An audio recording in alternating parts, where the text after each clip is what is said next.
Bonsoir à tous, bienvenue dans le flash de 18h sur RTI 1. Démarrant au Zimbabwe, des scènes de liesse dans les rues d'Harare. Et pour cause, le président Robert Mugabe a remis sa lettre de démission au Parlement après 37 années de pouvoir. Âgé de 93 ans, il était en résidence surveillée depuis l'intervention de l'armée mercredi dernier.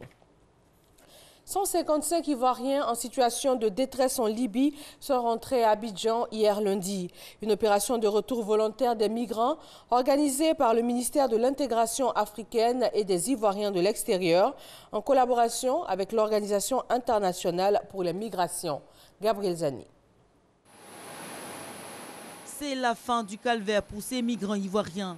La première vague des personnes vulnérables en Libye est arrivée à Abidjan. Les Libyens nous maltraitent et nous vendent, nous kidnappent, la vérité.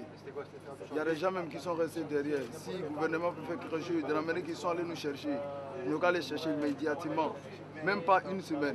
155 personnes, dont près de 80 femmes, souvent détenues dans des conditions inimaginables. Pour cette femme, ce retour relève du miracle. Les marcheurs de la Tunisie en Libye, par le désert. Quand nous sommes entrés au désert, on nous a mis dans des coffres.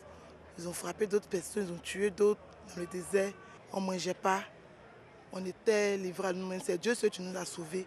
Jusqu'à ce que le gouvernement, en tout cas, il pense à nous pour nous envoyer des avions. On ne croyait même pas. En novembre 2015, puis en mars et avril 2017, le ministère de l'Intégration africaine et des Ivoiriens de l'extérieur avait déjà procédé par 3 vols au rapatriement de 351 migrants en situation d'extrême précarité retenus contre leur grille en Libye. Il est important aujourd'hui de sortir de l'émotion et de comprendre que la responsabilité commande que, comme le fait la Côte d'Ivoire, comme le font beaucoup de pays de la sous-région, que nous continuons indubitablement à faire revenir nos ressortissants lorsqu'ils manifestent le désir de revenir en Côte d'Ivoire.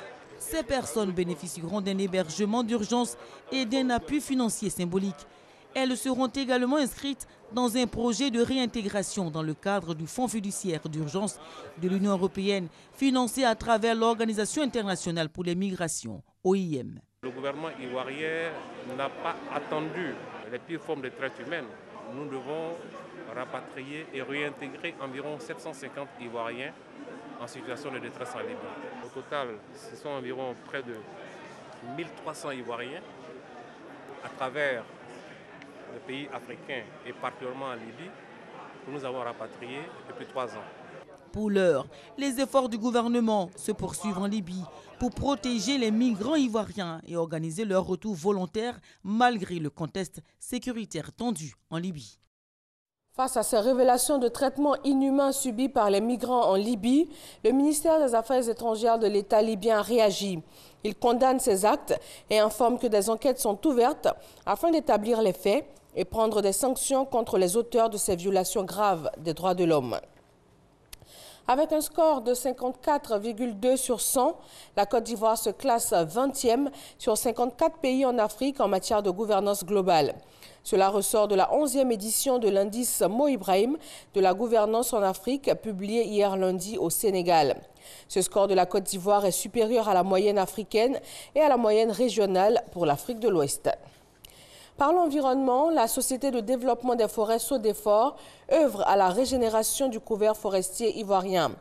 Depuis 1967, 8 chantiers sont en cours, dont la forêt classée de Yapo-Abé dans le département d'Agboville. Au moins 50 personnes ont été tuées ce mardi dans un attentat suicide qui a frappé une mosquée dans le nord-est du Nigeria. L'explosion s'est produite durant les prières du matin. Le kamikaze s'est mêlé aux fidèles pour entrer dans la mosquée et a déclenché ses explosifs. L'attentat n'a pas été revendiqué, mais il est attribué au groupe djihadiste Boko Haram. Le Somaliland a un nouveau président. Moussa Bihi Abdi, le candidat du pouvoir, a été élu avec 55% des voix contre 40% pour l'opposant Abdirahman Hiro. Moussa Bihi devient le 5e président du Somaliland depuis que ce territoire de la Corne de l'Afrique s'est autoproclamé indépendant. C'était en 1991. Merci de votre attention et rendez-vous pour le 20h sur RTI 1.